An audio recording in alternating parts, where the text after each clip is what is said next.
Shout out po sa inyong lahat yan, sa ating mga kaibigan, sa ating mga subscriber dito sa aking YouTube channel na Michael Villegas House yan. Yan. Maraming salamat po sa lahat ng mga silent viewers, sa lahat ng mga sumusuporta, sa lahat ng mga nanonood sa ating mga video.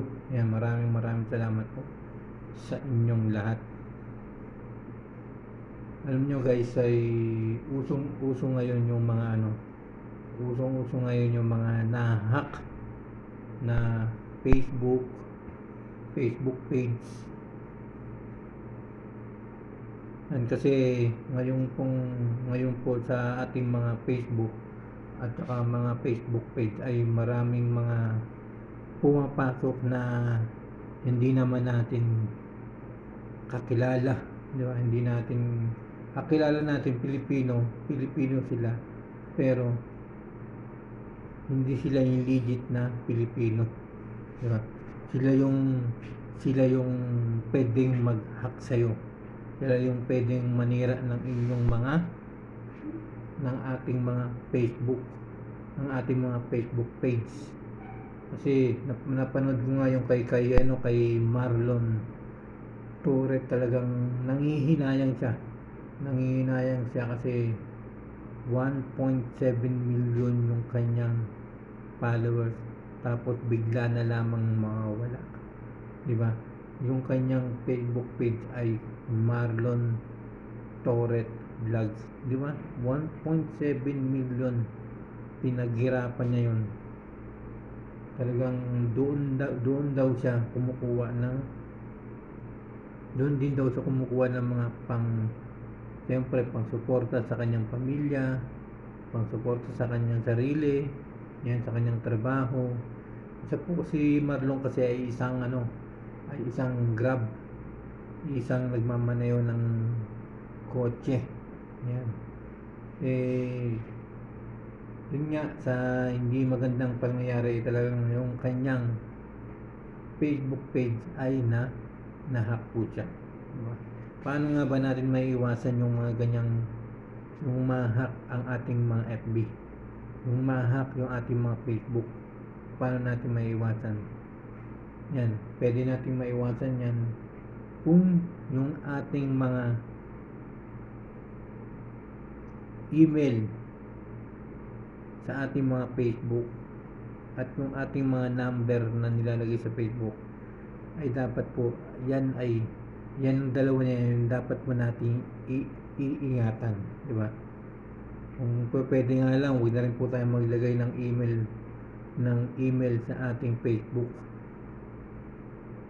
kasi diyan nag-uumpisa, diyan na hack yung ating mga Facebook page, yung ating mga Facebook yan, dahil diyan sa email, Gmail, sa ating mga number. Kaya kadalasan mga guys ay dapat talaga ay naka-private lang, yung ikaw lang yung makakita ng iyong mobile number, ng iyong Gmail, di ba, ng iyong password. Kailangan niyang palagi yan naka-private para hindi nakikita ng kung sino-sino man na gumagamit na taga-ibang bansa, taga-ibang lugar. And kadalasan nga ang nag-hack dyan, kadalasan napapansin ko dyan, yung mga nag-hack dyan, yung mga Vietnamese, Malaysia, yan, yung mga Malaysia, yung mga ibang lahi na ganyan. Yan ang kadalasang nakikita ko.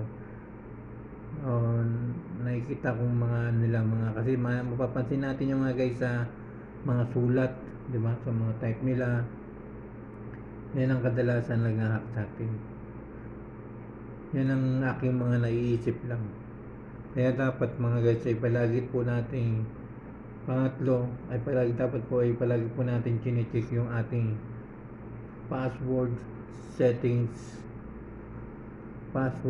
account sa ating mga settings. Yung mga ating password kailangan check natin yan. Baka hindi natin alam mga guys ay ginagamit, ay meron ng pumapasok dyan ng mga taga-ibang lugar, mga ibang lahi, kasi kadalasan mga ibang lahi yan ay yan yung mga nag-hack ng ating mga Facebook. Kaya yung aking Facebook ay lagi kong tinitingnan yan. Palagi kong tinitingnan o chinecheck ko kapag nakita kong merong ibang pumapasok na ibang bansa o ibang tatak ng cellphone, kasi malalaman natin yan sa password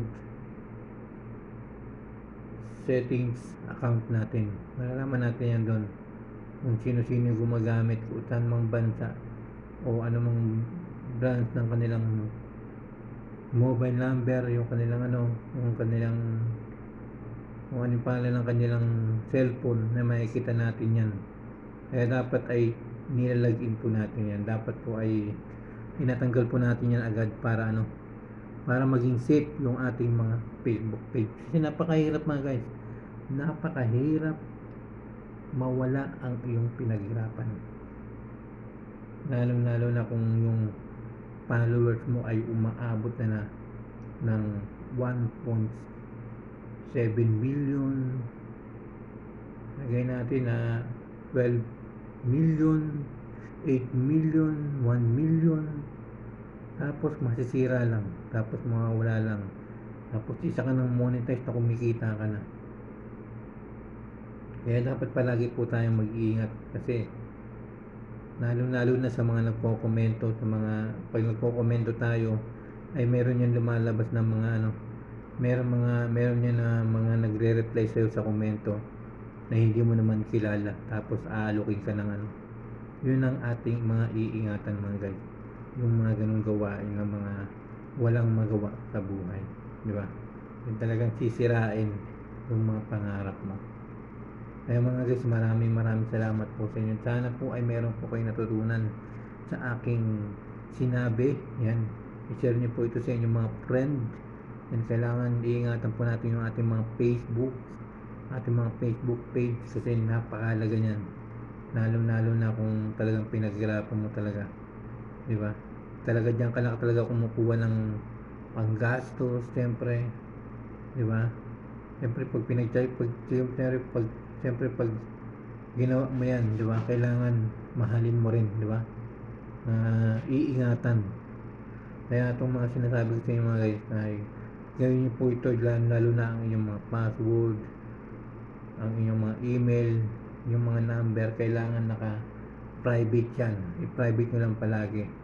At palagi nyo i-check yung inyong mga password and settings account ninyo. Di ba? Kailangan naalagaan po natin yung ating Facebook page.